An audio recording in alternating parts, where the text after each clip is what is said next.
At the same time Pakistan కూడా ఒక terrorist నేషనే. మనం అనేక సార్లు మనం చెప్తున్నాం. we will discuss మన నెక్స్ట్ రౌండ్ లో. మనతో పాటు మిగిలిన గెస్ట్ కూడా కోటేశ్వరరావు గారు జాయిన్ అయ్యారు, సీనియర్ జర్నలిస్ట్ పొలిటికల్ అనలిస్ట్. నమస్కారం కోటేశ్వరరావు గారు. ప్రొఫెసర్ మురళీ మనోహర్ గారు, academician and IP central university senate member. నమస్తే ప్రొఫెసర్ గారు. యాజ్ వెల్ రియాజ్ గారు, ఇంటర్నేషనల్ రిలేషన్ స్టూడెంట్. ఆయన ఉస్మానియా యూనివర్సిటీ నుంచి అండ్ తెలంగాణ రాష్ట్ర గ్రంథాలయ సంస్థ చైర్మన్ కూడా. Academically very rich. మీరందరికీ కూడా స్వాగతం. And coming to the point, Riyaz గారు, డాక్టర్ రియాజ్ గారు, so we discussed the same subject last week also. అంటే ఇంత త్వరగా కేవలం 24 గంటల వ్యవధిలో ఒక దేశాధినేతని హతమార్చడం అనేది అమెరికాకి ఎలా సాధ్యపడింది? ఆయన్ని హతమార్చారా, ఆయన ఐడియాలజీని హతమార్చారా? వాసుదేవ్ గారు, అధ్యక్షుని కాపాడుకోవడంలో ఇరాన్ సైన్యం కానీ ఇరాన్ మిలిటరీ బలగాలు పూర్తిగా వైఫల్యం చెందినట్టు కనపడుతూ ఉన్నది. అంటే ఈసారి వార్ని అమెరికా చాలా స్ట్రాటజికల్గా టార్గెట్ ఓరియంటెడ్గా చేసినట్టు కనపడతా ఉంది. అంటే జనరల్గా అంటే ఇరాన్కి చాలా బలమైన దేశం ఇంతకుముందు పెద్దలు చెప్పినట్టుగా, అట్లాగే భూతల యుద్ధం కనుక జరిగితే అపారమైన సైన్యానికి వెళ్ళిన దేశం కూడా ఇరాన్. కానీ బహుశా నేను అనుకుంటాను కదా, లాస్ట్ అంటే 100 days బ్యాక్ ఏదైతే ఇజ్రాయెల్ ఇరాన్ మధ్యన అమెరికా సపోర్ట్ తోటి ఇజ్రాయెల్ అటాక్ చేసినప్పుడు, దాడి జరిగినప్పుడు ఇరాన్ దాదాపుగా సస్టైన్ అయింది. అమెరికానే ఒక దశలో వెనక్కి వెళ్ళిపోయినట్టు కనపడతా ఉంది. చాలా మాస్టర్ మైండ్ తోటి ప్లాన్ చేసినట్టుగా ఉండి కంప్లీట్గా ఖొమేనీని టార్గెట్ చేసినట్టు కనపడుతుంది. టార్గెట్ చేసే క్రమంలో అమెరికా అనేది సక్సెస్ అయింది. ఖొమేనీ చనిపోయినట్టుగా ఇరాన్ కూడా ఇప్పుడు ధృవీకరించింది.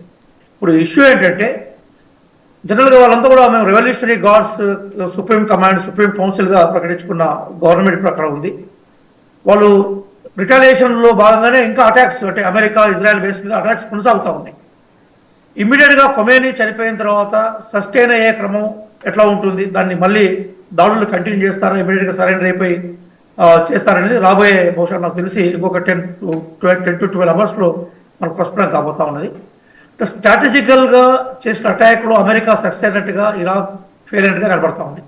అదే సందర్భంలో ఇజ్రాయెల్ని అయితే ఎట్లయితే అమెరికా సపోర్ట్ చేసుకొని బలమైన దేశంగా నిలబెట్టింది, ఎందుకంటే అమెరికా లేకుంటే ఇజ్రాయెల్ అక్కడ మనుగడ సాధించడం సాధ్యం కాని విషయం. ఇజ్రాయెల్ అంటే అమెరికానే. కానీ అదే సందర్భంలో రష్యా కానీ చైనా కానీ ఇరాన్కి సపోర్ట్ చేసే క్రమంలో నిలబడతామని ప్రకటన చేశాయో, లేదా మనకి కోల్డ్ వార్ ఎరా నుంచి బేసికల్గా రష్యాతోటి ఇరాన్కు సత్సంబంధాలు ఉన్నాయో, అవేవి కూడా ఖొమేనీని రక్షించలేకపోయినాయి. బట్ రాబోయే 12 అవర్స్ అనేవి చాలా కీలకమైనవి. ఇప్పుడు ఇమీడియట్గా ఇప్పుడే మనం తెల్లవారుజాము లేవగానే ఆ న్యూస్ను అన్ని ఇంటర్నేషనల్ ఛానల్స్ చూసాయి. మీరు కూడా వెంటనే పికప్ చేసి తీసుకొచ్చారు చాలా ఫాస్ట్గా 99 టీవీ వైపు నుంచి. మీరు ఆ కొనలోనే రాబోయే టైం ఎట్లా ఉంటుంది అనేది 10-12 అవర్స్లో మనకు తెలియపోతూ ఉంది. ఏదైనా కూడా ఒక అధ్యక్షుడిని కోల్పోవడం, అట్లాగే అంటే అటాకుల ద్వారా కోల్పోవడం ఏదైతుందో అది ఇరాన్ సైన్యం వైఫల్యంగా మనం చూడాల్సిందే. అదే సందర్భంలో రాబోయే కాలంలో ఎట్లా ఉంటుందనేది మనం చెక్ చేసుకోవాలి.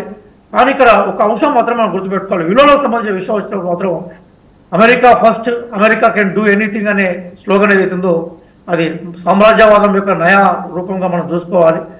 ఇరాన్ ప్రజలు అక్కడ ఎవరు అధ్యక్షుడిగా ఉండాలి అన్న విషయాన్ని ఇరాన్ ప్రజలు తెలుసుకుంటారు తప్ప అమెరికా నేనే నీ అధికారం మార్పిడి చేస్తాను, మేమే ఆక్రమిస్తాం, మాకు ఎవరు కావాలి అక్కడ పెట్టుకోవాలనే నానుడు ఏదైతుందో అది అంతర్జాతీయ విలువలకు కానీ ప్రజాస్వామ్య విలువలకు కానీ రైట్ కాదు. అమెరికా వాటికి తిరోధాకాలు ఇచ్చింది. రేపు ఏమైందంటే అమెరికా రేపు మొత్తం ప్రపంచాన్ని మొత్తం శాసించే ప్రయత్నం చేస్తూ ఉంటుంది. అసలు విలువలు మాట్లాడే వాళ్ళు కానీ అంతర్జాతీయ సంబంధాల సార్వభౌమాధికారం ఆధారంగా రాజ్యాలతో ఉనికిని కొనసాగించాలనే వాదనకు మాత్రం ఈరోజు ఖొమేనీని అమెరికా హత్య చేయడం మాత్రం డెఫినెట్గా నిరసించాల్సిన విషయమే. కోసం మనం రాబోయే కాలంలో ఇరాన్ ఏ రకంగా స్పందించబోతుందనే దాని మీదనే అంతర్జాతీయ రాజకీయాలు ఉంటాయి. అదే సందర్భంలో చాలా కీలకమైన విషయం ఏంటంటే వాసుదేవ్ గారు, ఇప్పుడు హార్మోజ్ జలసంధిని ఇరాన్ మూసేసింది. మొత్తం గల్ఫ్ దేశాలకు సంబంధించిన అది నిన్న రాత్రి మాట అండి. అంటే అధ్యక్షుడి మృతి చెందక ముందు, హతం కాకముందు మాట జలసంధిని మూసేస్తారు. రైట్లీ సైడ్ 12 గంటల వ్యవధిలో దానికి సంబంధించిన మరో ప్రకటన వెలువడే అవకాశాన్ని కూడా మనం తోసిపుచ్చలేం, అవునా కదా?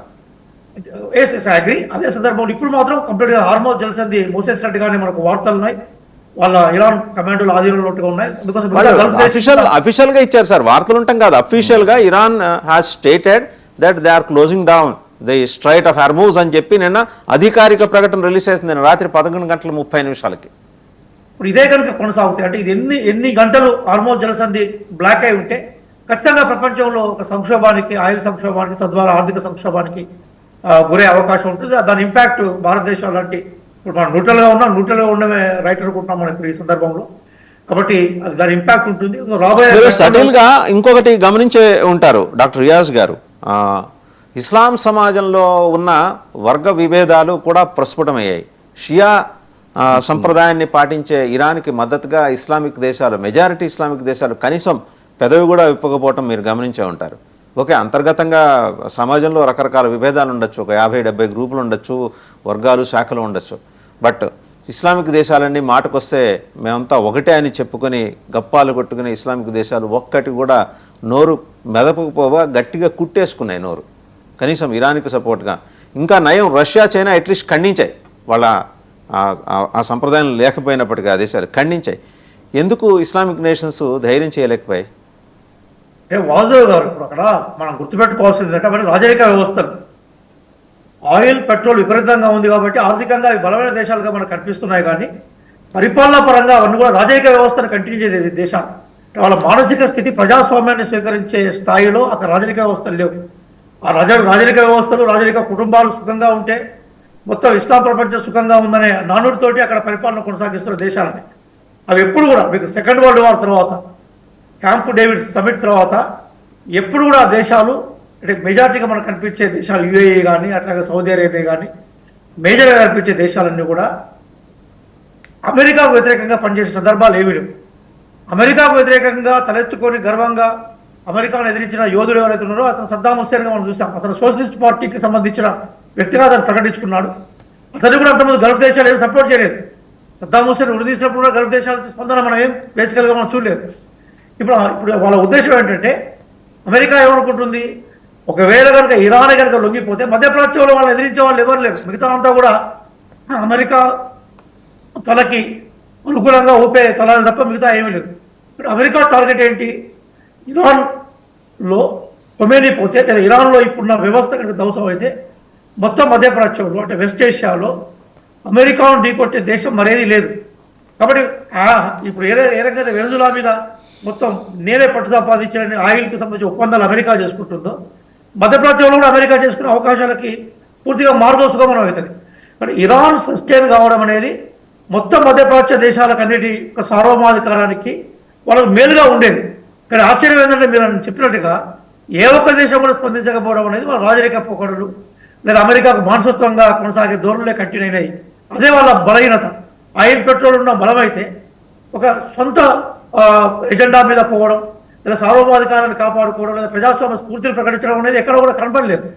అది కూడా ఒక రకంగా ఇరాన్కి మనకు ఇరాన్ అంటే ఇరాన్కి సంబంధించిన ఇష్యూలో డ్రాబ్యాక్గా ఉంది. నిజంగా మీరు అన్నట్టుగా మిగతా దేశాలన్నీ కూడా వాళ్ళ బేస్ అమెరికాకి ఇవ్వడానికి సిద్ధంగా లేనప్పుడు, నిజంగా అమెరికా దాడుల్ని వాళ్ళు బ్రహ్మాండం వాళ్ళు వ్యతిరేకించినప్పుడు అమెరికాతో సాహసం చేయడానికి ఈ 45 రోజుల టైం తీసుకునే అవకాశం ఉండకపోయింది. కాబట్టి పూర్తిగా ఇప్పుడు మనం చూస్తున్న విషయాల బట్టి అర్థమవుతుందంటే ఆ దేశాలు స్తబ్దతగా ఉన్న వాళ్ళ మౌనం అమెరికా దాంట్లోకి అంగీకారంగా అనిపించింది. నెంబర్ 1. నెంబర్ 2 ఏంటంటే ఇరాక్ కూడా నైతిక సపోర్ట్లు ఆ దేశాల నుంచి రాకపోవడం కూడా ఒక కారణంగా మనం చూడాలి. ఏదైనా కూడా ప్రజాస్వామ్యం నెలకొల్పాలనే ఆకాంక్ష అనేది గొప్ప ఆకాంక్ష, మనందరి ప్రయాణం అటువైపే ఉండాలి. అదే సందర్భంలో అధికార మార్పిడి ప్రజలు చేసుకోవాలి తప్ప దాన్ని నువ్వు లైసెన్స్గా తీసుకొని దేశంలో దేశాధ్యక్షులను చంపేయడం, కూల్చివేయడం ఏదైతుందో అది ఆధునిక. రైట్ రాజ్ గారు, మళ్ళీ మీ దగ్గరకు వస్తాను. ఒకసారి ప్రొఫెసర్ మురళీ మనోహర్ గారి దగ్గరికి వెళ్దాం. సార్ మురళీ మనోహర్ గారు నమస్తే. సో 11:30-12 వరకు కూడా మనకి రక్షణ మంత్రిని ఆర్మీ చీఫ్ని చంపినట్టు హతమార్చినట్టు వార్తలు వచ్చాయి. అండ్ ఒక